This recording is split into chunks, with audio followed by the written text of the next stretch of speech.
This October, November, and December, I challenged myself to write 100,000 words in 3 months. And this is what happened. Hi, mystery friends. Come on in and get cozy. I'm Sarah Huale, mom and mystery writer. And yes, I challenged myself to write 100,000 words. Instead of participating in the traditional National Novel Writing Month, I took 3 months to write 100,000 words. And here is how it went.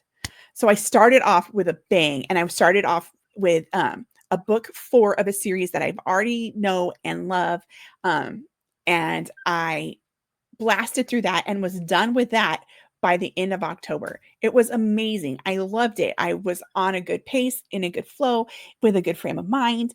And then because I ended that one early, I was able to take about a week off because I had no idea what I was going to write next. Seriously, I had some clues as to a couple new series playing in my mind, but after I finish a story for a series, I can't really dive back into that series yet. I have to give myself a brain break to kind of get in touch with the characters again, figure out what path would make most sense for them coming up, and what things you guys would like to read in those series, right? I've got to have some time to process what just happened to my characters and what I want to happen later with my characters.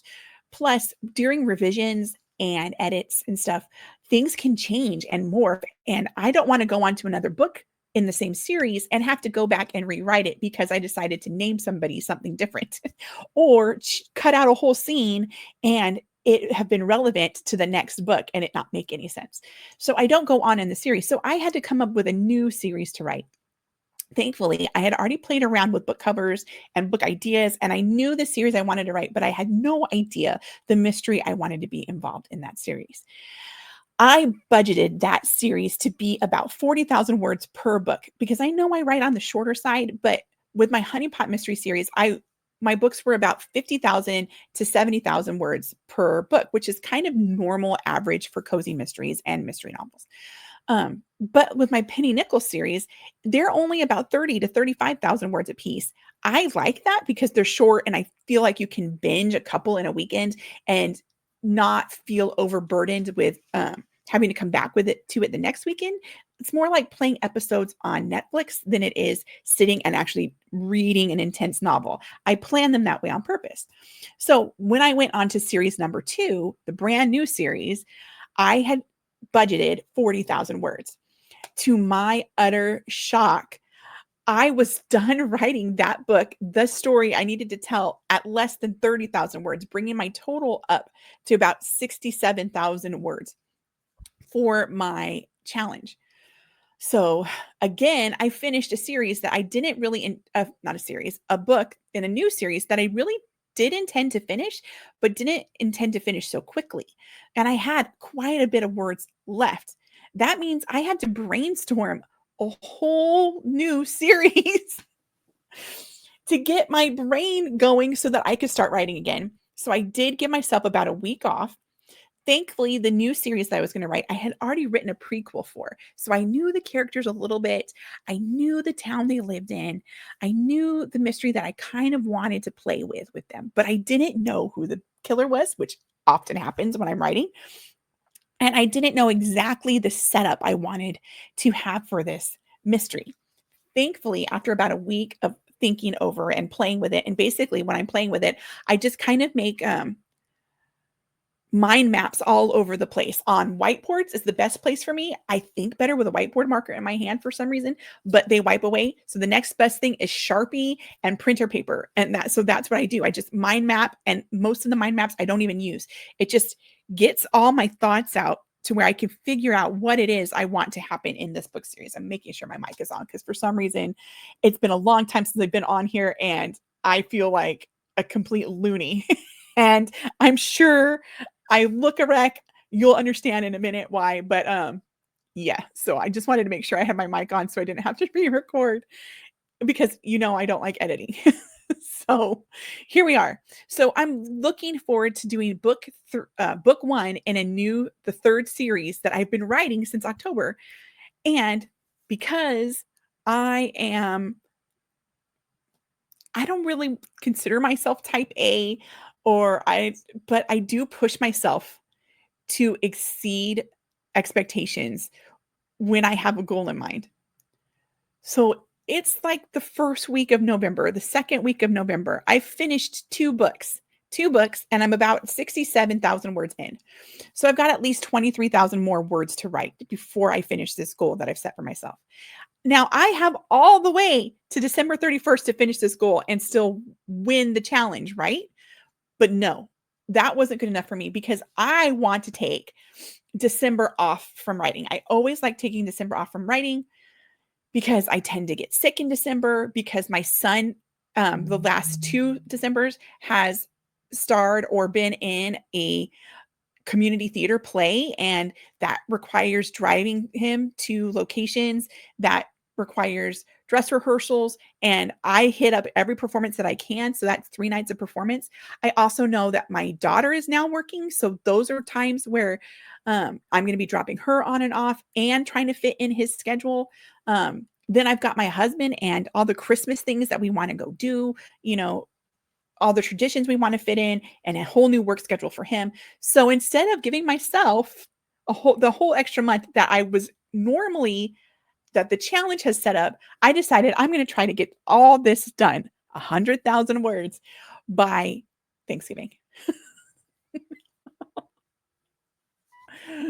Oh, Sarah, past Sarah, what were you thinking, past Sarah?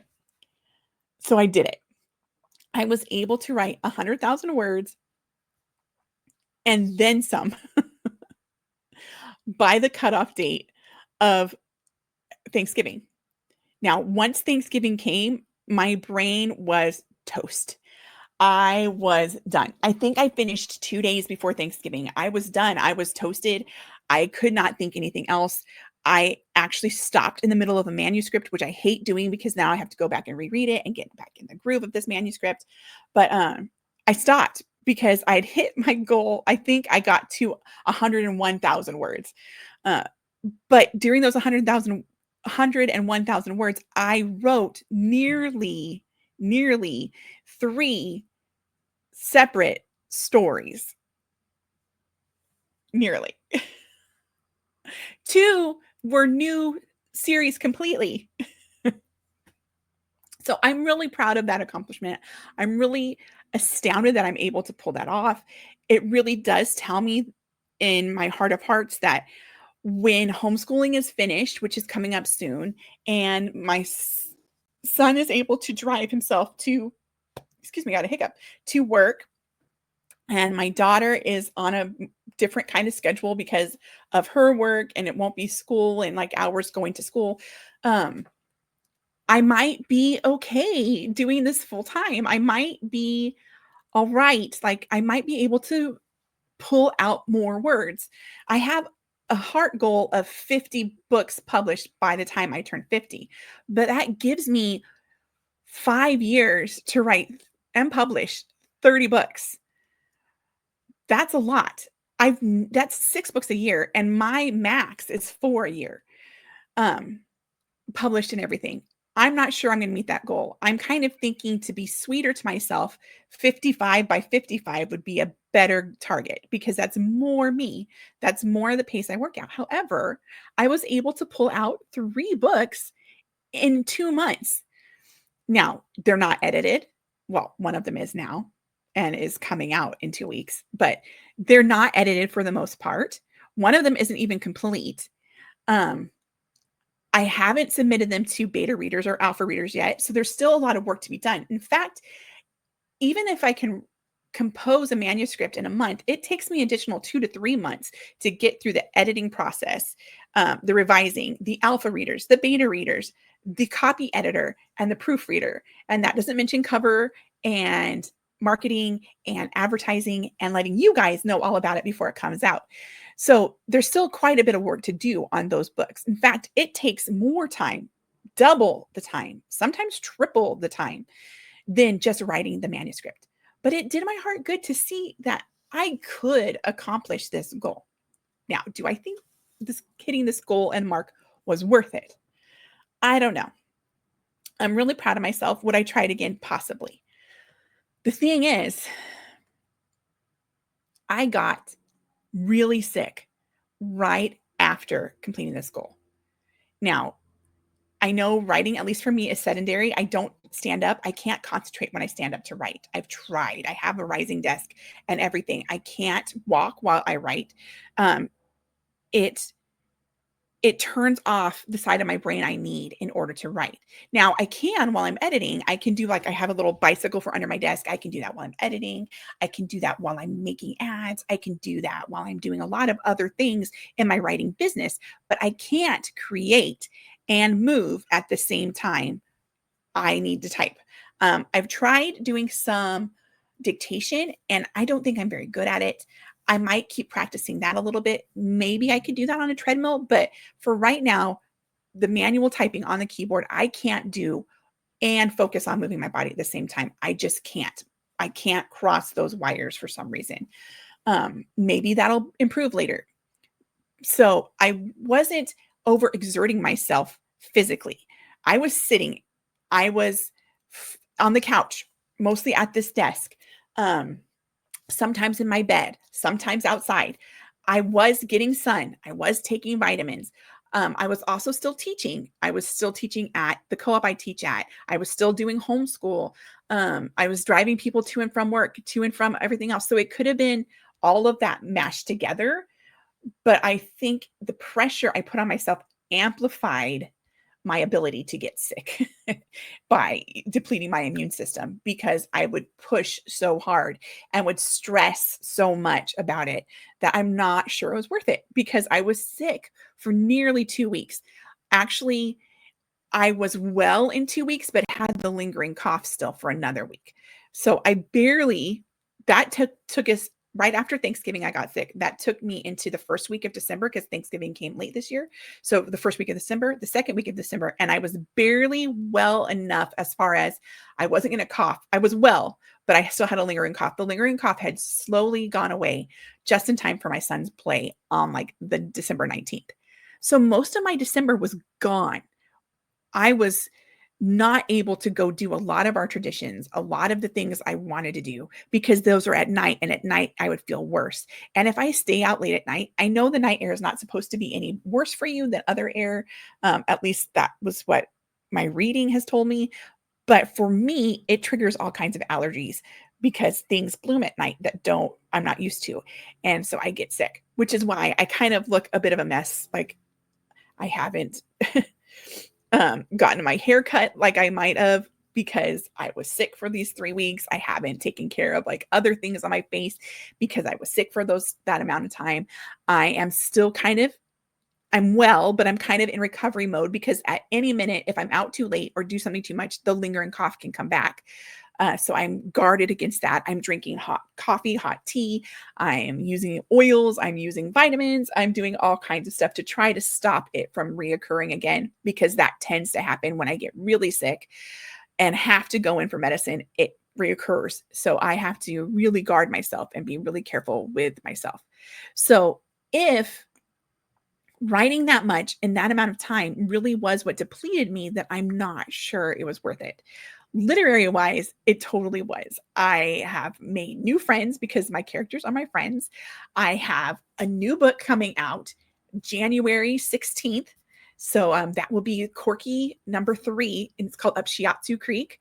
It's hilarious, fun, great read. I just got it formatted and ready, and it's sitting there pretty and ready to go into your hands. It's up for pre-order right now as we speak on Amazon. I have to get it in the other shops pretty soon.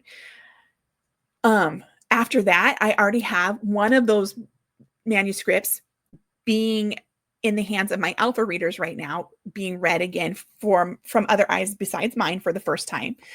And so I might be ready to have that one published in about 2 to 3 months. That's amazing. I do feel like I have my 2025 set up publishing wise because I have so much of the actual crafting work done. That feels extremely exciting and liberating. I hope I take advantage of it, and I hope I'm able to take advantage of it. I'm healthy enough, have some time to where I can write again, to where I can have 2026 set up, to where if there is some kind of major life change that happens, or if I do get really sick, so that I can just focus on publishing those and not writing if I had to. I've got to get my leg up because that's how I sit. But yes, spiraling down the ADHD train. Anyway, so from that point of view, literary, it was totally worth it. I'm so set up. I'm so excited for this year to come. It did tally up for my 55 before 55 goal, but it really, really wore me out. In fact, I have been able to do very little actual reading of fun reads for myself. I have still a manuscript that I've been working my way through, but I got sick and I cannot focus on reading when I'm sick. I hate that because you have to lay in bed. Like when I get really sick, I have to lay in bed, sit on the couch, do like nothing. But I can't, that would be the perfect time to curl up and read, but I can't make my brain focus on reading when I'm ill. So I still have this manuscript that I've been trying to get through, but got sick in the middle of reading that I need to want to have accomplished in the next week or so. So a lot of my brain functions, if you can't tell by this video, have not come back yet from being sick. So I don't know. I don't know if it was worth it. I don't know if pushing myself that hard was worth it. I also don't know what that would look like if I didn't have other obligations. If I wasn't taking my kiddo to work in the morning and picking him up in the afternoon, if I wasn't in charge of running everybody everywhere, maybe that would give me enough time that I could push that hard, but I could have moments of rest that would help me not get sick. I'm excited to see what the future holds as far as writing full time without homeschooling. I'm going to miss homeschooling tremendously. I'm down to my last semester. My heart is like breaking just to say those words. But I'm excited for the first time really to see what the future holds. I was really scared of finishing homeschool because where would my identity be, right? That's been so much of who I have been and what I've done for the last, I can't even count, right? 16 years? Has it been 16 years? Yes, 16 years of my life has been homeschooling. So for the first time, seeing myself be able to accomplish that challenge, finish new manuscripts for new series, I've been excited to see what might happen after graduation. I'm still sad. I'm still heartsick about it. It's bittersweet, but I feel like I could have a future in this more than I've been able to have presently. And I'm excited to see what that will be. Let me know if you're a writer, have you taken on any hard challenges? Were they worth it to you in the long run, or did you deplete yourself like I depleted myself? And also let me know what you're reading. I think I'm going to shake some stuff up this year with the channel. I want to do a lot more reading with you guys. I know I talk about writing and my books, but I also read. And so I'd love to talk about the books that I'm reading with you. Maybe I'll come on in a couple days and do another video to let you know what I'm reading in January and see if maybe you want to read alongside me and we can talk about it in February. We'll see. We'll see. Until then, God bless and stay cozy. Bye.